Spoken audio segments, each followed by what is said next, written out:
Sunderlight Production.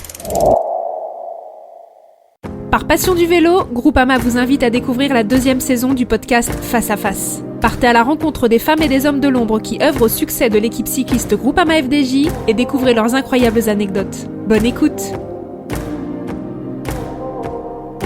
Bonjour à toutes et à tous, la saison 2 du podcast Face à Face par Groupama vous ouvre les portes des coulisses du cyclisme. Je vous emmène avec Groupama à la rencontre des hommes et des femmes de l'ombre. Ils construisent les succès et partagent les moments les plus difficiles au plus près des coureurs. Aujourd'hui, comment communiquer à l'heure des réseaux sociaux où le flot d'informations ressemble à un océan sans fond? Nos deux invités jonglent sans cesse entre les requêtes des médias, les attentes du public, l'envie de mettre en avant cette belle équipe Groupama FDJ, les caractères des coureurs, les joies, les peines, le timing, la météo, j'en oublie certainement, etc., etc. Bonjour Elisa Madio et Marion Lecouls. Bonjour Claire. Ça va? Bonjour Très Claire. Tu as fait un bon résumé là de notre métier. Pas mal, hein. Ouais. Je crois qu'on se connaît un peu, ça doit aider.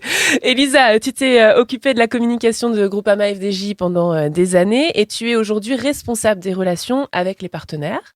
C'est ça. Et toi, Marion, tu as fait tes armes au sein d'une autre formation française et désormais, donc, tu es responsable des relations médias de Groupama FDJ et donc au plus près des coureurs sur les courses également. On va parler de ça, pas que. Les présentations sont faites. Démarrons cet épisode du podcast Face à Face par Groupama avec la première question commune à tous nos invités. Que vous inspire l'endroit où nous sommes?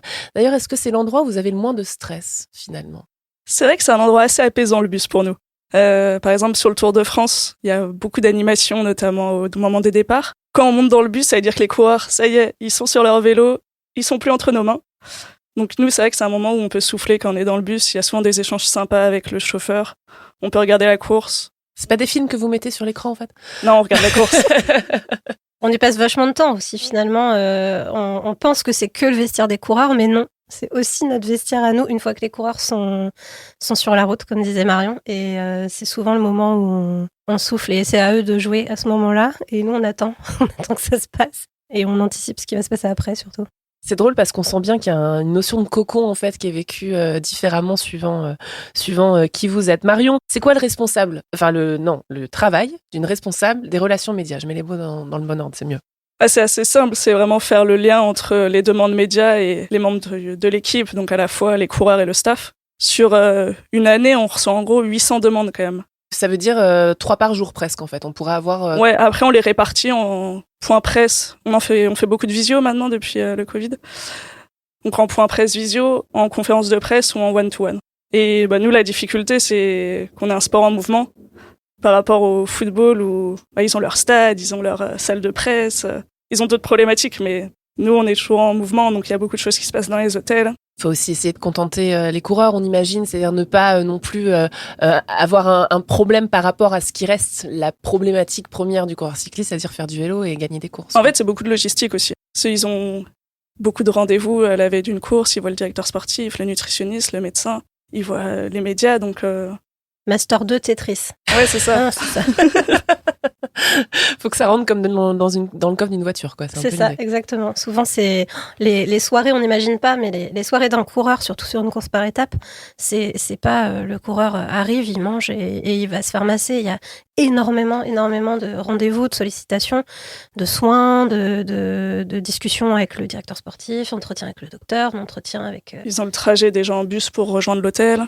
Oui, bien sûr. Et toi, donc, Elisa, tu es responsable des relations avec les partenaires. Ça représente quoi comme volume de travail? Combien de partenaires, par exemple? Alors, je suis responsable des activations de communication des partenaires, parce que du coup, je travaille étroitement avec Jérémy Roy, qui lui est responsable technique. Donc lui, il fait de la veille, du développement, il s'occupe vraiment du matériel. Et moi, je m'occupe de la partie communication. Ça représente une vingtaine, en gros, de partenaires. Donc, pas de chiffre précis parce qu'il y en a aussi beaucoup qui arrivent, qui se rajoutent. On a entre 25 et 30 partenaires toute l'année. Et donc, moi, mon travail, c'est de faire en sorte qu'ils soient visibles, valorisés, qu'on parle de leurs produits, que nos coureurs soient des belles vitrines de ce qu'ils font. Et qui puissent se servir de notre équipe et de nos coureurs pour se valoriser et pour présenter leur gamme et leur technicité. Et puis, je m'occupe aussi des relations avec nos sponsors, nos partenaires titres Groupama et FDJ. Donc ça, c'est aussi un gros volume de travail à côté parce que forcément, ce sont 2 marques de très grande envergure qui investissent beaucoup et financièrement et humainement, qui ont énormément d'actions liées à l'équipe toute l'année. Donc moi, mon travail, c'est de faire en sorte que ces actions puissent se mener à bien et de trouver les bons moments pour activer tout ça sur toute la saison. Il y a des rencontres avec les coureurs, du coup, au même titre que les médias cherchent à rencontrer les coureurs notamment? Oui, alors moins, évidemment. Moi, je suis beaucoup moins sur le terrain que Marion. C'est beaucoup moins. Forcément, les partenaires ont moins accès que les médias aux coureurs parce alors évidemment, exception faite de Groupama et FDJ qui eux ont un accès privilégié aux coureurs et c'est bien normal au regard de leur investissement. Mais oui, on essaie vraiment de faciliter et de multiplier les contacts que les partenaires peuvent avoir avec les coureurs parce qu'au final, on sait très bien que c'est ça qui compte pour eux, c'est de pouvoir avoir accès aux coureurs et de pouvoir mobiliser eux en interne tous leurs collaborateurs autour des coureurs. Donc on essaie de le faire, on essaie d'aller emmener les coureurs aussi dans les entreprises pour qu'ils découvrent aussi qui sont les gens qui travaillent pour eux en fin de compte toute l'année, qui sont les gens qui produisent leur matériel, qui sont les gens qui leur préparent les matelas sur lesquels ils dorment le soir, qui sont les gens qui produisent leur vélo, qui produisent leur maillot. Donc c'est vraiment quelque chose qu'on essaie de favoriser, qu'on pouvait plus trop faire ces dernières années à cause de la situation sanitaire, bien sûr. Mais voilà, c'est un peu le but de mon travail, de favoriser les liens et l'engagement entre l'équipe et les partenaires. Et de faire les liens entre les deux identités, bien sûr. Comment la communication est accueillie dans l'équipe et surtout, et ça vous allez pouvoir en parler toutes les deux, comment ça a évolué au fur et à mesure des années? Marion, déjà pour l'accueil. Maintenant, c'est vrai que tout le monde est habitué à avoir de la com. Je pense qu'on peut toutes les deux en témoigner. Quand moi j'ai commencé en 2016, ça a bien évolué. J'étais toute seule à la com d'une équipe. Et toi, je pense que t'étais toute seule quand t'as commencé. Ah oui, ici. oui. Quand j'ai commencé ici, il y avait personne, il y avait pas de service communication. Enfin moi c'était en 2011 un ordi et j'avais un ordinateur et on m'a dit vas-y communique. Et il y avait rien. Il y avait pas de réseaux sociaux aussi, il y avait Twitter. Il y avait après je suis pas si vieille, je te remercie. Non mais moi c'était le début. Non, en 2016 on n'avait jamais mis un visuel, jamais mis une vidéo. Non c'est vrai. L'Instagram, je crois qu'on venait juste de le créer. On n'avait pas d'Instagram, on n'avait pas Twitter, on avait 2016, en 2011 on devait avoir une page Facebook. Et on avait YouTube, Dailymotion, et on postait des vidéos, mais on n'avait pas de prestataire vidéo, on n'avait pas de service qui proposait l'accueil des invités, on n'avait pas de relations partenaires, on n'avait pas de community manager, encore moins. Donc non, c'était... Et aujourd'hui, par exemple, il y a combien de réseaux sociaux dont vous vous occupez pour l'équipe Groupama FDJ globalement? J'avais 5. Ouais, aujourd'hui, on est présent sur toutes les plateformes. Et on est une dizaine de personnes à... travailler plus à l'année, des prestataires. Ouais. Plus beaucoup de prestataires, mais on est 6 ou 7 salariés, plus tous les prestataires. Ça veut dire aussi que c'est primordial aujourd'hui. Une équipe ne peut pas se passer d'être autant présente en fait sur les réseaux. Ouais, notamment pour les partenaires, c'est aussi ce qu'ils recherchent.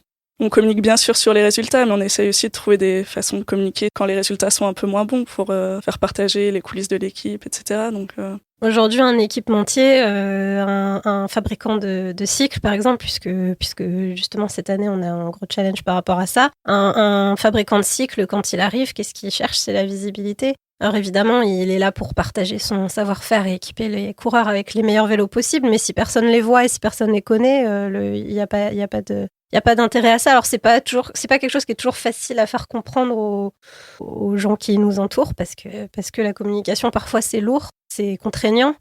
Ça demande beaucoup d'implication de tout le monde et quand eux préféreraient faire du sport et juste du sport, mais c'est fondamental dans la survie d'une équipe. Enfin, aujourd'hui, les équipes cyclistes vivent entièrement sur le sponsoring et c'est le modèle économique qui veut ça.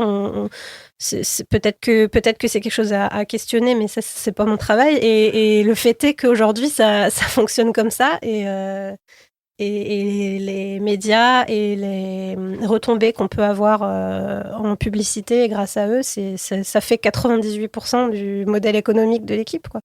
On a l'impression que ça rentre quand même de plus en plus. Il y a eu un travail, c'est pas forcément facile, mais on a l'impression que les jeunes générations maintenant sont un peu nées avec ça.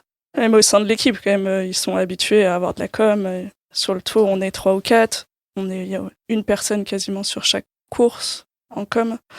Donc, en interne, on est quand même bien accepté, ils comprennent notre travail. Mais en fait, on est tous là dans le même but, que les coureurs performent. Mais à l'instant T, des fois, on a des objectifs un peu différents. Je sais pas, sur le tour, on va faire un TikTok qui fait 400 000 vues. Ok, nous, on est contents. Je comprends que pour le DS, ça lui passe au-dessus.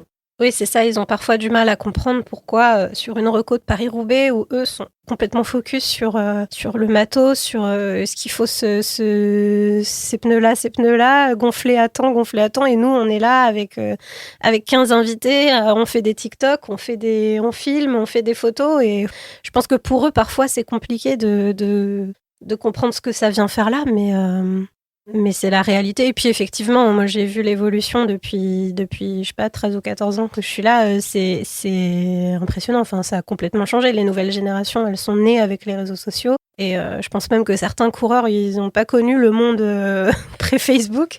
Et du coup... Ça facilite du coup ? Ça facilite. Je pense que c'était plus dur pour l'ancienne génération qui a connu un monde où il n'y avait pas d'attaché de presse. Il y avait peut-être moins de médias où ils étaient directement en lien avec leurs médias locaux. Il n'y avait pas de réseaux sociaux, il y avait... Je me souviens de journalistes à l'époque où j'étais attachée de presse, au tout début je remplissais cette mission au début de mon contrat avec l'équipe. Il y avait un journaliste au temps d'une célèbre maison, d'un célèbre journal de sport national, n'est-ce pas, qui me répétait tout le temps je comprends pas les attachés de presse. Moi, à mon époque, j'interviewais les coureurs dans leur bain. Dans le bus ou... Ouais. Dans leur bain, ça c'était son truc, il me répétait ça à chaque fois. Moi, de mon temps, on interviewait les coureurs dans leur bain. Ouais, mais alors maintenant, on fait plus ça, finalement. Et ça, c'est l'ancienne garde des journalistes français qui ont du mal à se faire à l'idée du filtre comme ça des attachés de presse. Et ils ont l'impression, eux, de perdre en spontanéité et de perdre en contact avec les coureurs, ce que je peux comprendre, parce que c'est vrai parfois qu'on est obligé d'imposer un filtre. Donc je comprends ça, mais c'est comme ça, le monde est... C'est comme ça parce que sinon ce serait trop, ce serait constant. Ouais, pareil, j'avais des exemples là au Girondin de Bordeaux. Ils me disaient, ouais, on allait dans les vestiaires interviewer les coureurs. Mais aujourd'hui, tu peux pas faire rentrer tous les journalistes dans le vestiaire des coureurs. Enfin, ou des joueurs. Oui, sinon ça s'arrêterait jamais, en fait. Ça serait permanent. Tous les journalistes ont envie d'être dans le bus, ont envie de faire ce sujet.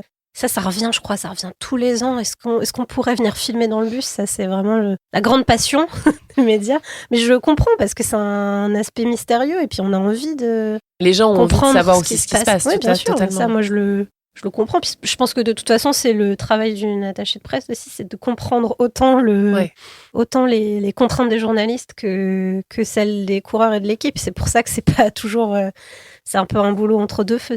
Ça veut dire quoi ? Ça veut dire que parfois on ouvre les portes, Marion, sur certains moments, on choisit les moments où on le fait, parce que j'imagine qu'on ne peut pas ne jamais le faire, en fait, en même temps.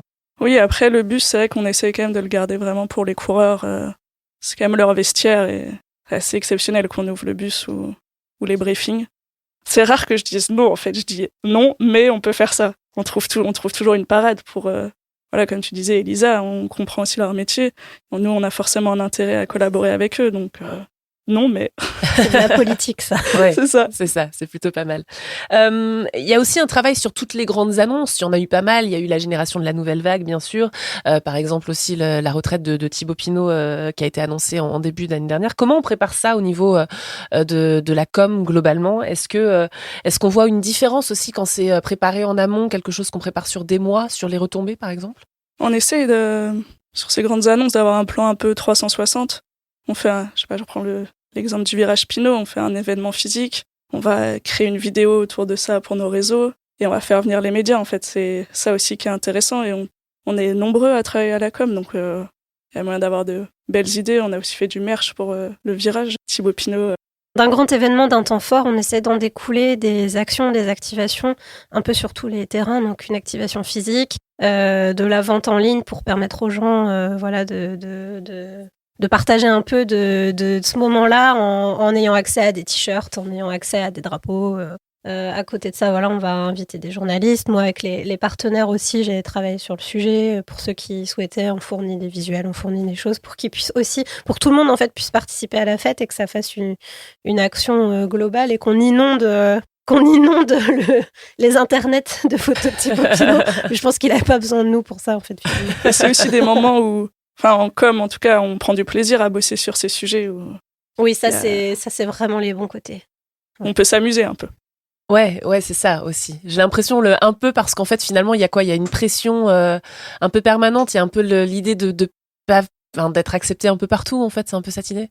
Après, si on reprend l'exemple du virage Pinot, il y avait Thibaut, ça le stressait un peu. Ça le stressait.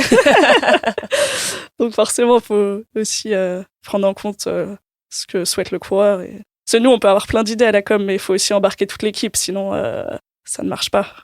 Et il y a des coureurs qui sont plus à même d'accepter plein de trucs que d'autres. C'est une question de quoi ? De caractère ? D'expérience aussi. Oui, ouais, franchement, d'expérience aussi, je pense. Mais Marion, elle est hyper diplomate et hyper humble parce qu'en vrai, elle est parfois dans des situations quand même assez difficiles. Là, elle le dit pas, mais parfois, elle est quand même quand on reparlera de Thibaut, on pourra... Moi, je sers à ça, moi, je vais la... je la pousse un peu. Non, mais elle est souvent dans des situations pas simples et elle s'en sort vraiment très bien parce qu'elle est patiente et diplomate et qu'elle essaie d'expliquer toujours et d'embarquer un maximum toute l'équipe dans les projets, mais la pauvre, parfois je l'envie pas. Honnêtement, je suis bien cachée dans mon bureau parfois.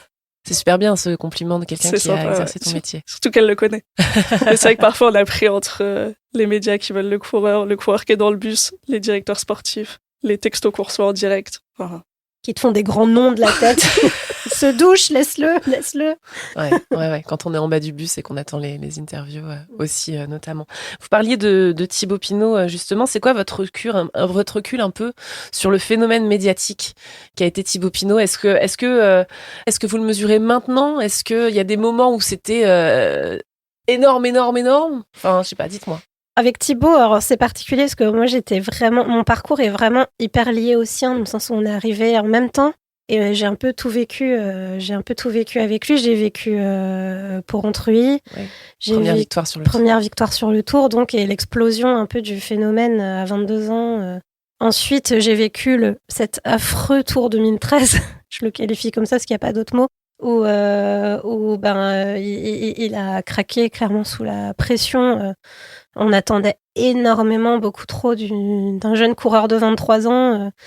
Et le Tour 2013 a été une catastrophe, alors évidemment sportivement, parce qu'il a été contraint à l'abandon, mais surtout pour lui, dans la tête. Enfin, je pense que ça a été le début pour lui de beaucoup de choses. Il a eu beaucoup de mal à le supporter et du coup, moi, j'en ai aussi payé les frais parce que on a vécu des situations mais absolument rocambolesques. Il était malade et je me souviens de voitures de journalistes de télé qui attendaient dans l'hôtel et qui attendaient devant la porte de sa chambre pour qu'il veuille bien parler. Et lui, il avait la gorge avec des points blancs énormes comme ça et il pouvait pas parler. Il était bloqué, il était physiquement incapable de prendre la parole sur ce qui s'était passé parce qu'il était trop jeune. Et après, voilà, on a connu 2014 où là, il finit sur le podium. Puis, enfin voilà, on connaît toute sa carrière, je vais pas la refaire. Et puis, j'ai vécu aussi les grands moments, le Tour de Lombardie, la victoire à l'Alpe d'Huez, c'est absolument pas dans l'ordre. C'est pas grave. Non, mais tout ça, c'était exceptionnel en fait. Finalement. Et voilà, du coup, j'ai vu plus qu'aux premières loges l'explosion du phénomène Pinot. Thibaut, pour gagner sa confiance, il faut un peu de temps quand même. Puis j'ai fait une mauvaise approche avec Thibaut. Je l'ai rencontré à TID en stage et je lui ai demandé mais pourquoi t'as des chèvres ? Vraiment, je comprenais pas. Et sauf que... Mais Marion, faut surtout pas faire ça. Mais non, mais surtout pas la première question. Et voilà. Learn. Et du coup, il m'a dit, je sais pas, c'est comme toi, t'as un chat. Et j'ai fait, non, j'ai pas de chat, moi. Et on en a reparlé après le Lombardie. Il me fait, franchement, quand je t'ai vu, je me suis dit, c'est pas gagné. Et tu m'as demandé pourquoi j'avais des chèvres. Et je pense qu'on l'a traîné 1 an, cette histoire. Et après, on s'entendait bien, mais... En fait, tu peux débarquer comme ça dans la vie de Thibaut. Ouais, Thibaut, ça ressemble à rien d'autre que... Ouais, ça rien de comparable, il n'y en aura qu'un, et même pour nous, et oui, c'est... Mais c'est ça. De partager cette fin de carrière, c'est exceptionnel quand même. Oui, c'est sûr. Mais il nous en a fait baver un peu. Et du coup, avec cette toute nouvelle génération là qui arrive, Romain, Grégoire, Lenny Martinez, comment on fait, Marion, pour trouver cet équilibre entre on les protège et puis en même temps il faut aussi les montrer parce qu'on en attend, parce qu'on a aussi envie de les connaître, parce que voilà, comment on trouve cet équilibre ? Il faut les protéger, mais en même temps aussi les laisser s'exprimer pour qu'ils puissent juste raconter leur histoire. Parce que si on a tant aimé Thibaut aussi, c'est parce que il a montré ses faiblesses, il a ouvert les portes quand c'était difficile. Je pense que sans tout ça, on n'aime pas autant Thibaut, donc il faut réussir à leur donner les bons conseils sans non plus les mettre dans des moules et qui deviennent ennuyants. Oui, puis les deux sont hyper différents. Pour le coup, l'exemple Martinez-Grégoire, j'ai l'impression que... Bon, après, moi, maintenant, je les connais moins. Après, ils sont aussi évidemment. passés par l'équipe continentale, donc on les connaissait déjà. Je trouve que ça facilite aussi. Oui, parce qu'en fait, c'est ça la clé finalement. Parce que toi, tu as des décisions à prendre parfois à chaud, j'imagine, après les courses, juste après, savoir ce que tu vas faire, etc. Donc, la première clé pour toi de travail, c'est la connaissance du coureur. C'est quand même de les connaître, sinon c'est compliqué. Mais après, même en les connaissant, des fois, je suis sur la ligne et je sais. J'arrive toujours pas à savoir, même selon le résultat, dans quel état ils vont arriver. Et en fait, on sait pas ce qui s'est passé sur la Et course. ça, on peut pas, je pense. Non. Mais donc, des fois, ils vont faire, je sais pas, 3e d'une étape du tour, au 4e, tu te dis, ah, c'est top. Et en fait, il va s'être passé un truc sur la course. Après, moi, j'adore ce moment sur la ligne parce que Alors, là, il y a un peu d'adrénaline. On va expliquer sur la ligne. Donc, toi, tu es sur la ligne après la ligne d'arrivée, en fait. Et les coureurs vont arriver. Et la première chose qu'ils font, c'est aller donc vers l'assistant, aller vers toi. Il y a les journalistes qui sont derrière avec tout de suite là, ouais. Avec les caméras ou le stylo, parfois, quand on a le droit, et qui sont là tout de suite pour récolter une réaction. Et toi, t'es là pour faire tampon, en fait. Des fois, les coureurs savent même pas qui a gagné. Enfin, c'est vraiment, ils arrivent sur la ligne. Les journalistes non plus, des fois, savent pas. Oui, c'est vrai. Mais c'est vrai que ça va très très vite. Je reprenais l'exemple du football. Ils finissent le match, ils vont au vestiaire, ils se douchent, ils ont le temps de redescendre, ils vont en zone mixte. Nous, dans le vélo, tout va tellement vite. Enfin, 1 minute après l'arrivée, des fois, ils sont en interview. Et après, sur le Tour de France, on essaie au maximum quand même de les rapatrier vers le bus, juste qu'ils se posent 5 minutes. Et souvent, par exemple, David, il redescend faire du home trainer, et là, il répond à la presse. Mais avec les caméras de France TV ou Eurosport, c'est tout de suite sur... Oui, parce qu'il y a aussi l'exigence du direct, en fait, ça. par rapport à ces télévisions. Puis il y a 7 ou 8 coureurs, donc tu peux pas être partout. Bien sûr, bien sûr. On va justement écouter David Gaudu, qui parle de ce qui s'est passé sur le Tour de France 2023, l'étape du Puy-de-Dôme, la 9e étape. Lui, il était 8e du classement général, et c'est pas lui qui allait répondre aux médias. On va écouter ce qui s'est passé ce jour-là.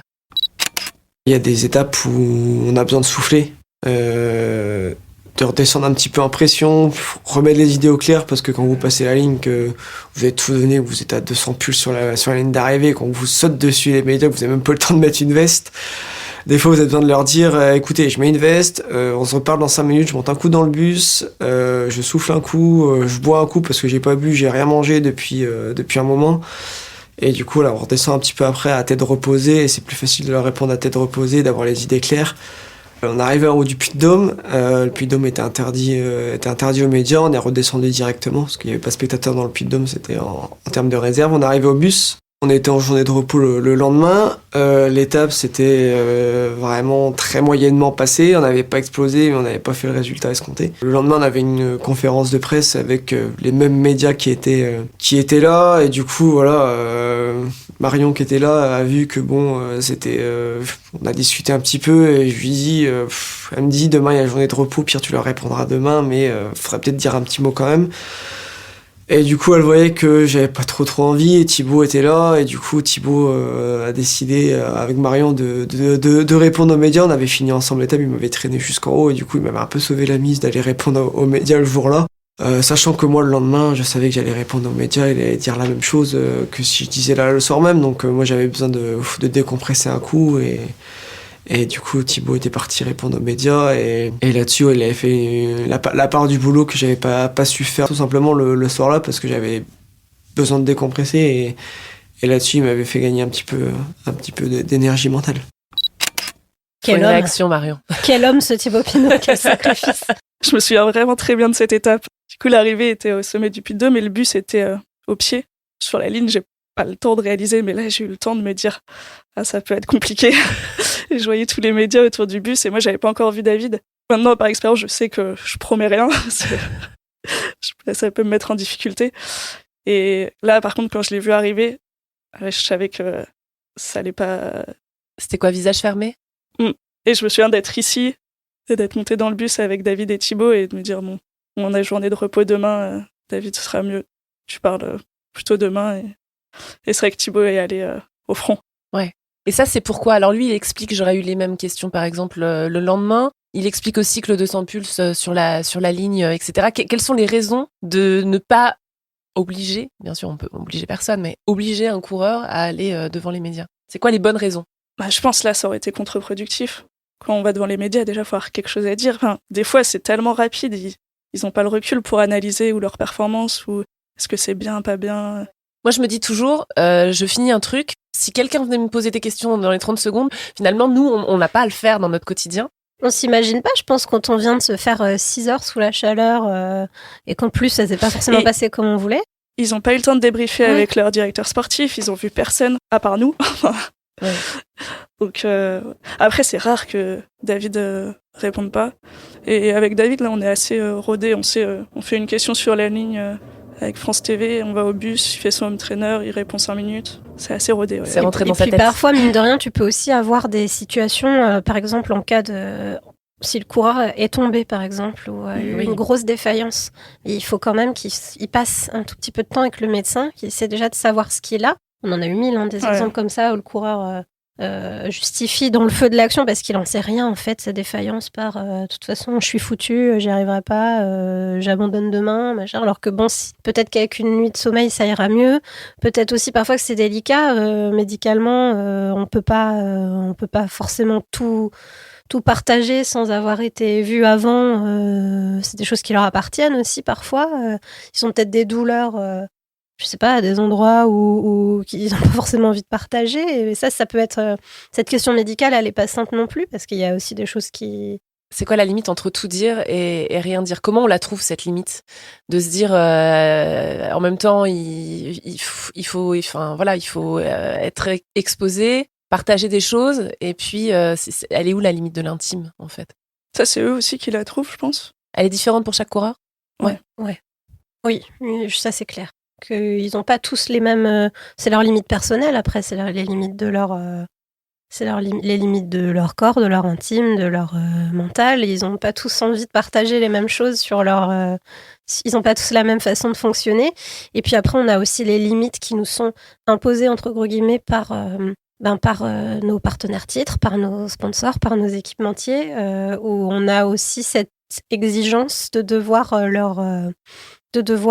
toujours maîtriser ce qu'on dit et toujours donner une image, délivrer l'image la meilleure possible pour eux, parce qu'on porte nos maillots, ils ont un nom dessus. Il y a écrit Groupama, il y a écrit FDJ, il y a écrit Allez, il y a écrit Villiers. Donc, vis-à-vis d'eux, on peut pas se permettre non plus de tout dire. Là, je pense plutôt à des situations où il peut y avoir eu des conflits avec un autre coureur, ou un coureur peut avoir eu un problème de matériel, par exemple. Là, je pense plutôt à des situations comme ça. Bon, ça arrive. Peut-être que c'est le vélo qui a été défaillant. Peut-être que le réglage n'était pas adapté. Mais ça, c'est ce genre de choses qu'on peut pas forcément mettre sur la place publique, qui se règle plutôt en interne. Parce que l'équipementier vélo, il sera peut-être pas forcément ravi de savoir que tel coureur a raté la victoire. En revanche, ils savent qu'en interne, ils peuvent préciser, par exemple, s'ils ont eu un souci sur le vélo, et le faire monter il vaut mieux d'ailleurs ça se reproduise pas. Ils sont invités du coup à le faire remonter aux personnes concernées, c'est-à-dire si c'est un problème de vélo, le faire remonter soit à leur mécanicien, soit à Jérémy Roy qui s'occupe des partenariats techniques, s'il y a vraiment un gros problème de matériel. Bien souvent, c'est humain, hein, c'est la faute du matériel, et au final c'est pas tant que ça la faute du matériel, mais parce qu'il faut c'est toujours bien de trouver un coupable, ça fait du bien à la tête, mais parfois ça arrive aussi, et dans ce cas-là c'est des affaires qui se règlent en interne, et ça c'est super important, on leur redit en début d'année, ça c'est... Après, dans le vélo, il se passe tellement de choses qu'il y a toujours des trucs à raconter, en fait. Des faits de course, c'est ça. Des ressentis. Oui, il y a toujours plein d'histoires. C'est un sport bavard, en fait. Oui. Oui, c'est tellement... Tu sois premier ou dernier, je pense, sur des étapes de montagne, tu fais un truc... C'est tellement long, et il peut se passer tellement de choses que je pense que, normalement, il y a de quoi raconter. On n'est jamais... on n'est jamais trop en galère de trucs à raconter. Il y a une nouveauté depuis 2 saisons sur le Tour de France avec l'arrivée de Netflix. Alors, il y avait déjà beaucoup de médias. C'est vrai. Là, on est avec... En plus, Netflix, c'est un peu particulier. C'est pas un média comme un autre, Marion, parce que finalement, il y a 2 choses. Il y a le décalage, déjà. Ça sera normalement publié vraiment des mois après. Là, c'est sorti en juin pour la dernière saison. Donc, quasiment 1 an après le Tour de France. Ça, j'imagine que c'est quelque chose que tu gères différemment, du coup. T'as plus confiance, t'ouvres plus les portes à Netflix grâce à ça? De toute façon, on n'a pas le choix d'ouvrir les portes si on veut recevoir les caméras de Netflix. Ils filment quasiment tous les briefings, ils ont des caméras dans les voitures des directeurs sportifs. Ça en fait des choses sur le tour, c'est une pression supplémentaire, j'imagine, pour les coureurs en plus. Oui, quand ils rentrent dans le bus, les coureurs, ils savent qu'ils vont avoir les caméras tout de suite. Là, David, il parlait des 5 minutes où il a besoin de souffler avant de répondre aux médias, mais là, des fois, il y a les caméras Netflix tout de suite. Donc, ouais, ça fait un élément en plus à intégrer. Après, c'est vrai que le fait que ce soit diffusé 1 an après change aussi notre approche. On est moins dans l'immédiateté. Et petit à petit, là, c'est la 2e saison, donc déjà, on s'habitue un peu plus aux caméras, aux preneurs de son. Et ça fait quand même une belle promotion du cyclisme, parce que il y a eu, on le voit là sur le Tour, il y a eu encore plus de jeunes supporters à être venus. Il y a énormément de gens qui s'intéressent au cyclisme. Et des gens qui suivaient pas du tout le Tour. Moi, j'ai des amis, ça fait 8 ans que je suis dans le vélo, ils ont jamais regardé une étape du Tour. Et là, ils me demandaient de pas les spoiler sur qui allait gagner le Tour. J'étais là-bas. Et ils m'ont quand même demandé si... ça ne tient pas qu'à moi. Là, est-ce que David, il va faire podium ? Ah non, me dis pas. Mais bon, peut-être, je m'en serais souvenu quand même si un de tes coureurs avait fait podium. J'étais là-bas. Oui. Ça s'est passé en juillet dernier, tout va bien. Et donc, c'est drôle. C'est quand même pour dire c'est une façon de le suivre en série, en fait. C'est une nouvelle façon de suivre le Tour de France. Ouais, il y a plein de gens qui ont découvert notamment le personnage de Marc. Bon, moi, dans mon entourage, forcément, Marc, il est un peu moins inédit. Mais j'entends souvent, par contre, d'autres amis qui disent « Mais le personnage de Marc, c'est dingue, c'est vraiment... » C'est un sacré personnage, quoi. Il a une manière de parler, il est partout dans la série. C'est vrai qu'il est pas mal en fil rouge dans la saison. Il sait faire les punchlines. Voilà, c'est Monsieur Punchline. Et il y a plein de gens qui l'ont découvert grâce à ça. Et on le voit, bon, moi, à mon niveau, avec les équipementiers, j'en parle même pas, parce qu'évidemment, pour eux, pouvoir être présent sur Netflix dans une série, ça a pas de prix. Donc, ils sont évidemment hyper ravis qu'on ait tourné une 2e saison. Mais ouais, le personnage de Marc, j'ai l'impression c'est ce qui ressort à chaque fois dans les discussions qu'on entend. Mais c'est quand même aussi 2 mondes qui se rencontrent. Ce Netflix, un peu les Américains, c'est le show. Et nous, le sportif, c'est un sport très dur, le cyclisme, assez humble. Donc là, c'est vrai que ça fait une rencontre de 2 mondes qui a pu prendre un peu de temps, mais même dans les discussions préalables, parce que moi j'ai connu que cette phase pour le coup, c'était marrant parce qu'on a rencontré des showrunners, avec des scripts, avec des studios de l'espace, avec des idées un peu, enfin ils étaient venus avec un peu leur idée de ce qu'ils avaient envie de faire, de ce qu'ils avaient envie d'entendre. Je me souviens la première fois qu'ils sont venus, toute première fois, tout premier contact avec les gens de l'équipe, ils sont venus ici au service course en Seine-Saint-Denis. Et ils étaient 12 000 avec des caméras géantes. Moi, j'ai jamais vu ça. Il n'y avait pas la place. Non.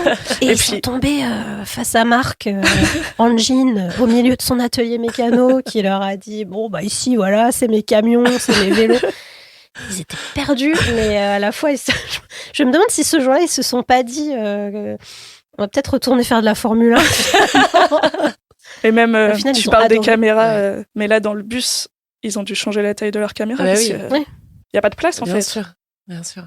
Ouais, mais c'est hyper intéressant parce que du coup, ça montre que le cyclisme gardera ça en fait, c'est que c'est ça qu'on a envie de montrer finalement aussi. C'est vrai. Tout ce lien aussi avec le public qui est assez hyper populaire et je pense qu'ils ont découvert un monde auquel ils s'attendaient pas. Ils pensaient que pour eux le vélo, c'était le public du Tour. Le public du Tour qui est sous la chaleur avec la glacière, mais ils s'imaginaient pas tout le reste. J'ai fait aussi des stages avec eux pour filmer les coureurs en préparation. Et c'est vrai que c'est pas simple à filmer non plus le cyclisme. En stage, ils étaient là ils viennent de passer, on va peut-être les revoir dans 15 bornes, mais encore... D'ailleurs, ça, tu te creusais la tête, non ? Toi aussi, Elisa, t'as dû te creuser la tête pour essayer de trouver des manières de renouveler un petit peu ce qu'on peut donner aux médias globalement. C'est plus Marion, parce que moi je suis vraiment intervenue que sur les phases contractuelles, les phases très fun de signature de contrat et de négociation du début, et ensuite vraiment toute la partie mise en place, logistique, gestion au quotidien, sujet, qu'est-ce qu'on filme pas. Ça c'est que Marion, je ne vais pas lui piquer son... Après, je creusais la tête, ils sont plus allés chez les coureurs. Et après, ils ont plus de caméras aussi, je pense, que d'autres médias, donc ils arrivent à montrer énormément de choses. Et finalement, ils filment beaucoup pour montrer pas grand-chose. 8 fois 40 minutes. C'est ça. C'est ça. C'est impressionnant tout ce qu'ils suivent et tout ce qu'ils filment. Bon, après, c'est le cas souvent, c'est comme ça que ça fonctionne, la construction d'un sujet vidéo, télé, mais là, particulièrement, je trouve, ils sont présents tout le temps pour finalement garder 8 épisodes de 40 minutes sur 8 équipes différentes. Donc, il y a peu de place finalement pour... Il y a même des équipes qu'on voit quasiment pas. Dans la série, on s'en tire bien. Alors, Thibaut Pinot cultiver ses légumes. Alors. Ouais, ça va être fou, Thibaut Pinot. Voilà le spoil de la saison 2023, du coup 2024 pour Netflix. J'ai 2 dernières questions. L'une sur on a parlé de Netflix, des médias. Les autres sports, est-ce que vous vous inspirez Est-ce que Marion, là en ce moment, tu t'inspires avec le concours d'Elisa, peut-être aussi dans toi ce que tu fais dans ta branche, d'autres sports? Est-ce qu'on va chercher des moyens de communiquer grâce à d'autres sports? Moi, je viens du milieu du foot, donc j'ai commencé par le football. Et je pense Quel type de football, Marion? Est-ce que tu peux nous préciser, s'il te plaît? Dans le vrai football. Je joue au football gaélique et je me fais beaucoup chambrer dans l'équipe. C'est génial. On avait promis qu'elle la placerait. Ah ouais, oui, j'aurais dû le mettre dans l'intro. C'est une petite passe décisive. Il se trouve que cette année, les coureurs sont tombés sur une photo de moi en train de jouer au football gaélique et là, je suis descendue à la table et j'étais là, ah là, ça va être long le repas. Ouais, donc de temps en temps sur les groupes, quand je mets des infos, je reçois en réponse juste la photo de foot gaélique. Je suis là, compliqué. Mais sinon, non, je viens du vrai football. En fait, je crois qu'on a quand même à la fois le sport le plus beau et le plus difficile. Et je pense que c'est eux qui doivent s'inspirer de nous, tellement on doit s'adapter tout le temps on est tout le temps en mouvement. Donc, quand je leur dis, mais nous, des fois, j'aimerais bien avoir la salle de presse chauffée. Et après, sinon, est-ce qu'on s'inspire des autres sports? On s'inspire sur les réseaux. Ouais, en fait, on a un community manager pour fan le de Cité NBA. qui est fan de NBA et de sport US et qui s'inspire énormément de ce qui se fait parce que c'est vrai qu'eux ont souvent une longueur d'avance sur beaucoup de choses, notamment sur les identités visuelles, les activations digitales, etc. Et donc, on s'inspire quand même beaucoup. On regarde beaucoup ce qui se fait en NFL, en NBA. On s'inspire pas du foot gaélique encore. On s'inspire pas encore du foot gaélique, mais ça saurait tarder. Ça va être l'inverse. Mais oui, on sent pas mal de sports US. Après, je pense sur le terrain, il y a vraiment pas d'autres sports qui nous voilà, ressemblent. c'est ça ressemble à pas grand-chose d'autre. Au niveau du modèle, moi, j'ai un petit peu travaillé dans la voile à une époque et on va dire qu'il y a quelques similitudes au niveau surtout eux aussi fonctionnent avec des partenaires titres et donc ont les mêmes contraintes de visibilité et de... Groupama a fait le grand saut d'ailleurs. Groupama a fait le grand saut. Alors l'histoire, la boucle est bouclée. et là, j'avais retrouvé un peu quelques similitudes dans les enjeux, dans la manière dont ça fonctionne, mais et puis par le fait aussi que ce soit un sport en mouvement et qui soit un peu difficile à capter. Ouais, carrément, t'es sur l'eau. Mais là, comme clairement, ça, voilà, ils sont pas embêtés par les journalistes quand ils sont au milieu de l'Atlantique. Pas encore. Ils délivrent, pas encore, ouais. Ils délivrent un son par jour d'1 minute 30 et puis ils font pas mal de choses maintenant quand même. Mais ils font beaucoup de choses et ça évolue. En contenu vidéo. Ouais. Et ça, c'est assez inspirant aussi, voir tout ce qui... Techniquement, ça doit être compliqué aussi. Il y a plein de choses, mais on peut s'inspirer de tas de sports. Il y a plein de domaines où... C'est ça qui est super avec le sport, je trouve, c'est que c'est sans fin, il y a tellement de possibilités de s'inspirer, mais le vélo est sans pareil. Vive le vélo, voilà, on va terminer comme ça. Dernière question, j'espère que vous êtes prêtes les filles. Quelle course vous fait rêver, celle où vous aimeriez voir gagner l'équipe Groupama FDJ? On a le droit de répondre les boucles de la Mayenne. Léon. C'est déjà fait. Hein. C'est déjà fait, voilà, c'est ça. Ah, moi, ça reste le Tour de France. Enfin, j'ai toujours regardé le Tour et je croyais que je connaissais le vélo en regardant le Tour. Et quand je suis arrivée dans l'équipe concurrente en 2016, en fait, je me suis rendu compte que je connaissais rien. Et je me souviens, le premier stage à Calpe, j'étais en voiture du DS et c'était à Tropical Amissa Bongo. Et je regarde les résultats et j'ai dit, machin a gagné. Il me fait, c'est bizarre quand même. Et là, je regarde. Ah non, il a juste gagné le sprint intermédiaire. Ça, c'était ma première interaction avec le DS. Et il m'a dit, ça va être compliqué. Vraiment, je revois ce visage. Et le jugement. Et voilà. Et en fait, moi, ça a toujours été le Tour. Mais en fait, quand tu suis le Tour, tu connais pas le cyclisme. Ouais. Mais bravo Marion, parce que t'es totalement crédible aujourd'hui. Donc c'est aussi... J'ai fait des progrès. Se remettre en question aussi, c'est pas donné. Là, je revois vraiment son visage. C'est pas gagné. J'étais là, wow. Moi, j'hésite. La course que j'aime le plus, moi, personnellement, que j'ai plus aimé faire, c'est le Giro, parce que j'ai un goût pour l'Italie à se prononcer. J'adore cette course, je la trouve merveilleuse. Mais là où je rêverais de voir un coureur gagner, c'est Paris-Roubaix. J'allais dire les classiques Pour aussi. plein de raisons, mais parce que pour avoir été quand même quelques dizaines de fois au milieu de ce vélodrome, nous on a la chance en fait quand on est attaché de presse d'être ou assistant sportif du reste, d'être au milieu du vélodrome pour attendre les coureurs. La ligne d'arrivée est située sur le vélodrome en fait, et les équipes techniques sont au milieu avec les journalistes. Et ce son, je saurais même pas le décrire, mais cette ambiance, le son, la pression, l'adrénaline, la vibration, quand le premier coureur rentre dans le vélodrome, il y a un brouhaha, des hurlements, un truc, enfin, c'est quasi mystique. Enfin, moi, ça me fout ça me fait pleurer à chaque fois. Il y a un truc, je n'ai jamais été en situation, malheureusement, de voir un des coureurs de mon équipe jouer la gagne, même si c'est déjà arrivé, mais là, pour le coup, j'étais vraiment jeune. T'étais jeune, ouais. Puis, dans l'équipe, il y a quelque chose de particulier aussi sur Paris-Roubaix. Il y a une histoire. Et je me dis, mais pour le staff technique du coureur qui gagne, mais ça doit être un truc... On n'est pas passé loin avec Stéphane, il y a 2 ans. Podium. Donc, cette année, clairement, on va le vivre, c'est décidé. Mais c'est un... Ouais, Paris-Roubaix, je pense qu'à vivre pour un staff, ça doit être...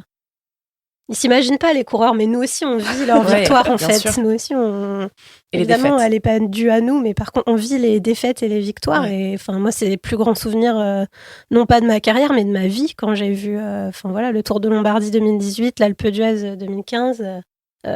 C'est des championnats de France avec Arnaud. Moi c'est les plus grands souvenirs de ma vie.